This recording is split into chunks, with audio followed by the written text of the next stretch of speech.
Ndabaramukije nongera ndabaha n'ikaze muri kino kiganiro c'inama nshingamateka mutegurirwa n'igisata kijejwe kumenyesha amakuru mu biro vy'umukuru w'inama nshingamateka.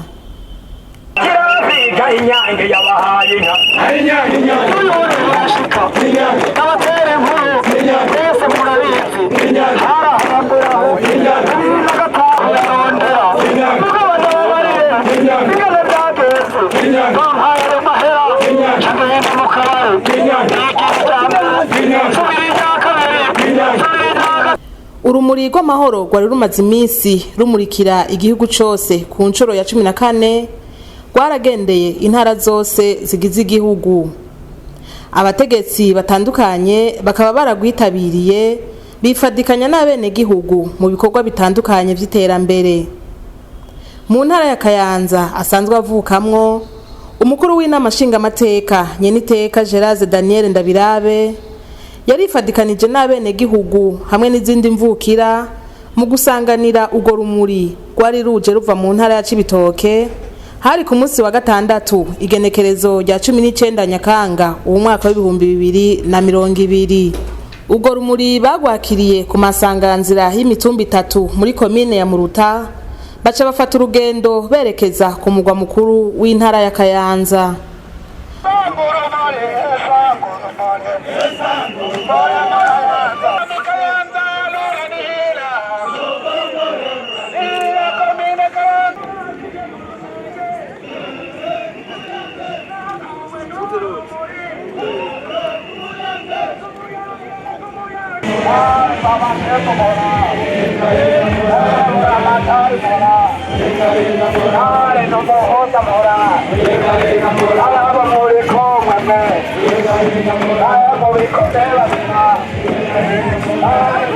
Aho ku mugwa mukuru w'intara ya Kayanza hakaba hariko harubakwa igorofa izokoreramwo buramatari, akaba ari naho baciye bakoranira mu bikorwa rusangi vyo gufasha kubaka inkingi z'iyo nyubakwa.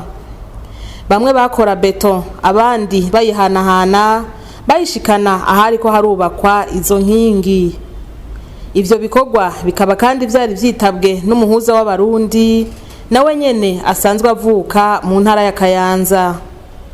Buramatari mu ijambo ryo kwakira baraho yamenyesheje ko urumuri mu ntara ya Kayanza ari kimenyetso gikomeye no kubari bimvira ko hari uduce tw'intara tudatekanye babone ko intara itekanye kandi abene gihugu bari ku kivi.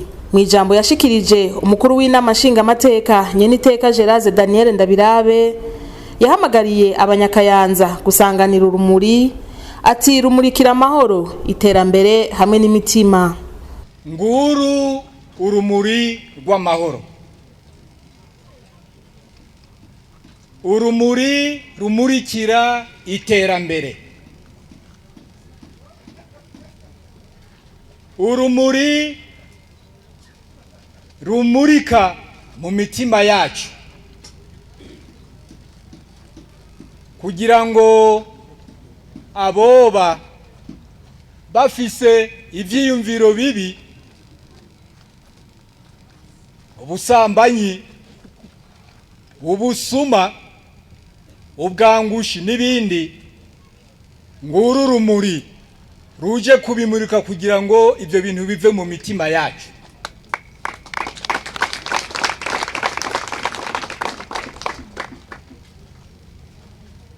Uru rumuri n'umuco. Nyakubahwa muhuza w'abarundi yabivuze. Urumuri n'umuco. Umuco utumurikira iyo turiko turaja. Nyenicubahiro mukuru w'igihugu Evaristo Ndayishimiye araherutse kutubwira ko itariki 19 z'ukwezi k'umunani niho leta yiwe yari ihejeje gutunganya imigambi ingene bazoyishira mu ngiro kugira ngo igihugu gitere imbere. Aca tubwira ati twari tumaze iminsi tugaburirwa amana, atubu rero turihaye ibikorwa, turihaye imigambi tugiye gukurikiza. Atubu rero uwo ari we wese azoza afungura ari uko akoze. Uru rumuri Banyakayanza, uru rumuri rumurikire umwe wese abone koko icyo agiye gukora icyo ari cyo muri iyi leta nkozi, leta mvyeyi. Uru rumuri ni urumuri rw'urukundo. Twese turonke umuco wo kugira ngo aho twahora tugabidanya ugasanga turabana nabi nabo n'Abanyakayanza ubwacu, nguru rumuri ruje kongera kutumurikira kugira ngo dukundane, dufatane mu mugongo kurushiriza. Ati uru rumuri rumurikira kandi ibikorwa, ivyo bikorwa bitubera umuhuza, uru rumuri nago ruduha inguvu zo kubihagurukira. Uru rumuri ni urumuri rumurikira ibikorwa. Murabonye ingene abantu twashoboye guhurira hano, ingene mu kanya gato dukoze kandi tunezerewe. Nakare ubunyegeri buyagira kwigufa. Ibikorwa rero bitubere umuhuza. Banyakayanza rero muri hano namwe bashitsi mwese twashoboye guhurira hano, tugende tuve hano twongeye kumva kuri rumuri ruduhaye inguvu, rudushizemwo impwemu nshasha yo guhagurukira ibikorwa. Aho twanebwa tuhagabanye, ahubwo dutangure kungurana n'ivyiyumviro kubijanye n'ibikorwa kugira ngo turabe ingene intara yacu tuyiteze imbere kurushiriza. Rero mvuze intara yacu ntaretse n'izindi ntara, kuko uru rumuri ruramaze guca mu ntara nyinshi kandi ruzoca no mu zindi ntara zose. Aho rero ruzoca hose ruhasige iharama y'urukundo, y'umwumvikano, y'ubutungane, y'ibikorwa, gutyo igihugu cyacu cogorore ubutagisubira inyuma. Murakoze rero, Imana ibahezagire. Ruvuye ngaho mu Kayanza, urumuri rw'amahoro rukaba rwaciye gwerekeza mu ntara ya Ngozi. Abanyengozi bakaba bari barutegerereye imaridadi muri komine ya Busiga, barongowe na buramatari wabo, aho bari batewe iteka na nyine icubahiro Denise Nkurunziza, umutambukanyi wa nyakwigendera Perezida Petero Nkurunziza yahoze arongoye Burundi.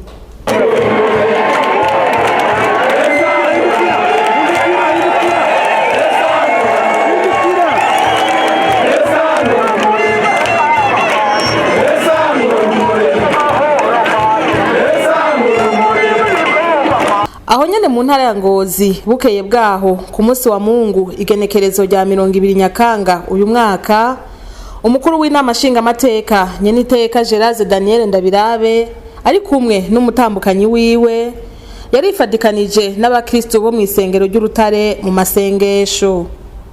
Ubutumwa bw'uwo munsi bukaba bwashikirijwe na nyenicubahiro Reverend Pasteur Denise Bucumi Nkurunziza, aho yishimikije ibitabo vyo mu migani 15:3 hamwe n'abaheburayo 4:13 yashimikiye ko atakintu na kimwe kinyegezwa Imana. Ati Imana izi vyose, ishoboye vyose kandi iri hose. Nagira ndakwibutse, ndazi ko wari usanzwe ubizi, nta kinyegejwe Imana. Niryo jambo shaka twibukanye. Nta kinyegejwe Imana. Nta kinyegejwe Imana. Nta kinyegejwe Imana. Niryo jambo shaka twibukanye. Turasomye aya majambo ngo inyonga zihoraho ziri ahantu hose kandi zitegereza ababi n'abeza. Bisigura ngo inyonga zihoraho ziri ahantu hose, murumva ko atakinyegejwe nta na kimwe.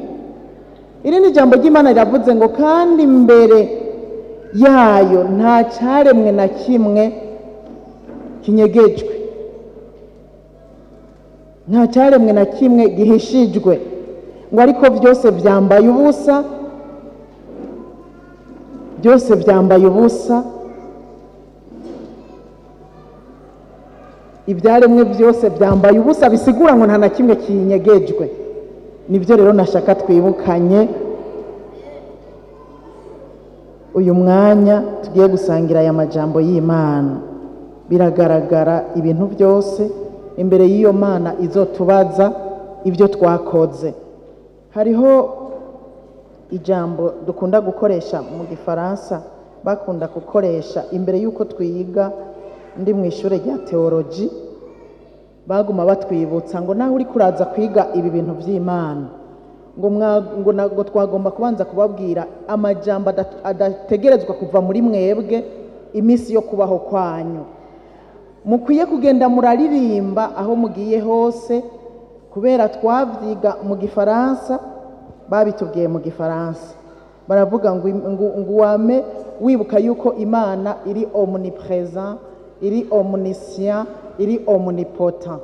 Bavuze rero ngo Imana iri omnipresent, no kuvuga ngo Imana ibera hose icyarimwe. Bavuze ngo Imana ni omniscient, no kuvuga ngo ni nyabwenge, izi byose, izi byose. Bavuze ngo ni omnipotent, no kuvuga ngo ni Imana ishoboye byose, Imana ihambaye kandi ishoboye byose. Ayo majambo rero batubwira ngo agume muri wewe. Urazi gituma bayatubwira kugira ngo ntihagire umuntu azokwigira uhambaye imbere y'iyo Mana, ntihagire umuntu akumbura azobona yize cyane ngo have yibaza ngo azi byose kuburyo birusha n'Imana. Kwari kugira ngo tumenye ko atana hamwe dushobora kwinyegeza Imana. Imana iri hose, inyonga zayo ngo izitembereza mu isi kandi ngo ikaraba babi n'abeza. Haleluya. Kwari kugira ngo ivyo tubimenye tubeho tubizi, kandi nawe wari ubizi yuko burya Imana atakinyegejwe. Ariko nkundira uyu munsi twongere tuvyibukanye. Nazindutse ndavyibuka, nawe ndagomba kubikwibutsa.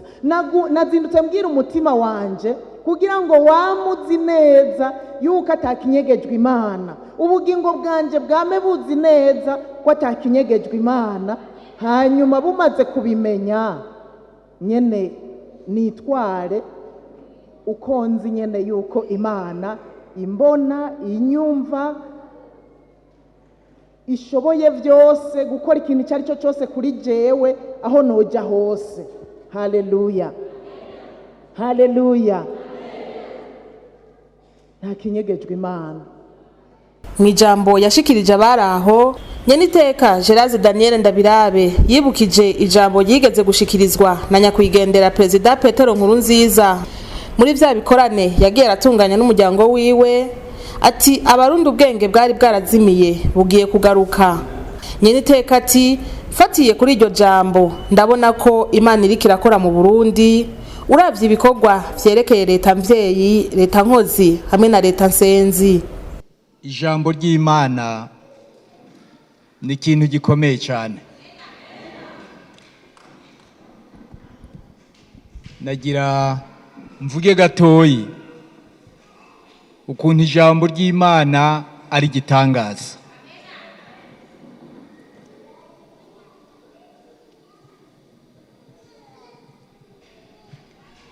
nyakwigendera nyene icubahiro umukuru w'igihugu Petero Nkurunziza,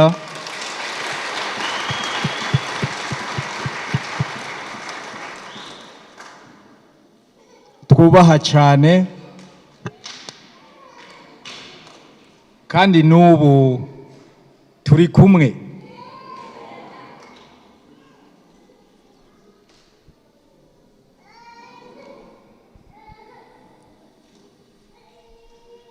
Umubiri wiwe waragiye ariko umutima wiwe turacari kumwe kandi tuzokwamana. Niwe igihe kimwe igikorane mu bikorane byinshi yagiye akora cyangwa akoresha hamwe n'umuryango wiwe wose, yigeze kuvuga ati bariko basozera igikorane, kumbura amajambo sinza kuyavuga uko yavuze neza, ariko yaravuze ati abarundi ubwenge bwari bwarazimiye bugiye kugaruka.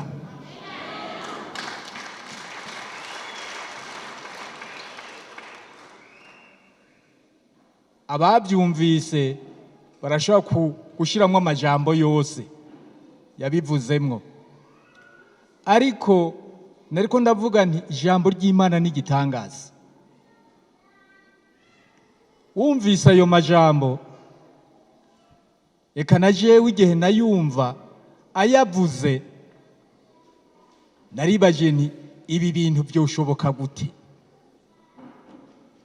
Umuntu avuga ati ubwenge bwari bwarazimiye, ubwenge bw'abarundi bugiye kugaruka.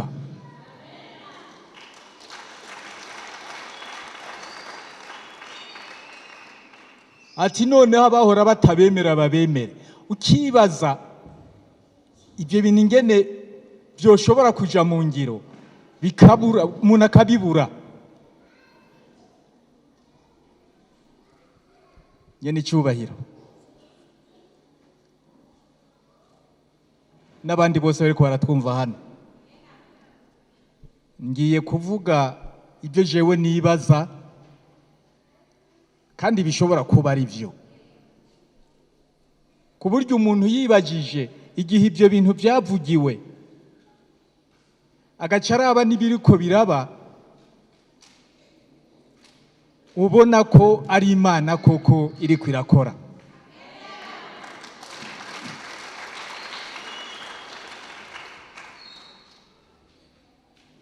Bimaze kuvugwa, hari ibintu twaciye twumva ati itariki 19 ati leta yahejeje gutunganya ibyo bita plan d'action, no kuvuga urutonde rw'ibikorwa leta igiye gukora. Itariki 19, itariki 20 twariko turasenga. Muri urwo rutonde rw'ibikorwa leta igiye gukora harimwo ibintu bibiri, reka mvuge bitatu. Ibikorwa vyerekana leta nkozi, hanyuma ibikorwa vyerekana leta mvyeyi, n'ibikorwa vyerekana leta nsenzi.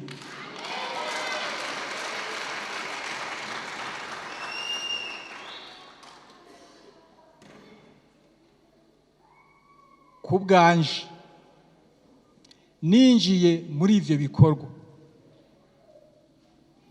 nsanga koko ari ukuboko kw'Imana, ari impano canke umugisha Imana yahaye abarundi kugira ngo tuzanzabuke,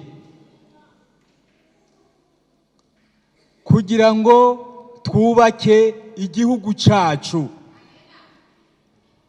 kugira ngo gitere imbere kurushiriza. Ariko nyakwigendera yarabivuze mugabo ntabyo twumva, we yarabibona. Ni ukuvuga ko ibiriko biraba ni bya bindi nyene yari yaratubwiye biriko biraja mu ngiro.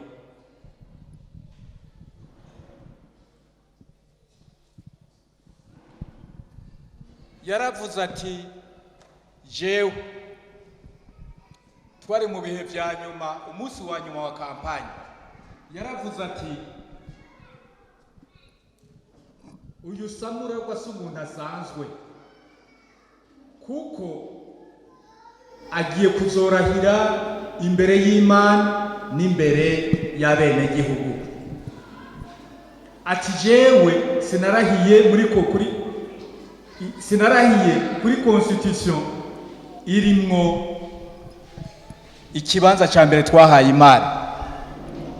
Ati sinarahiye imbere y'Imana directement. Ati mugabo uyu aje adasanzwe, aho ibintu bikomerera, umuntu yumva bikomeye, nuko uyo muntu yarahiye imbere y'Imana.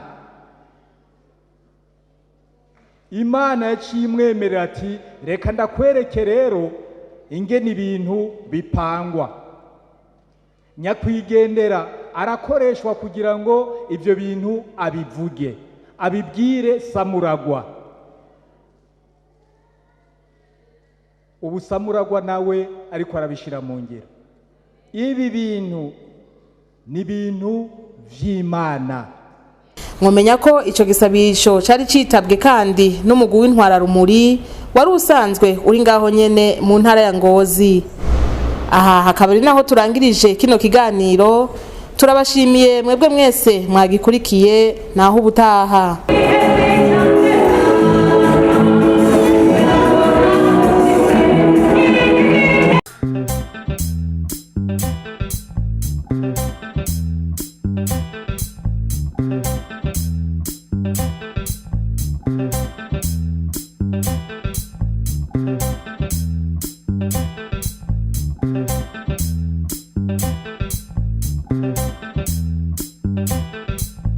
Thank you.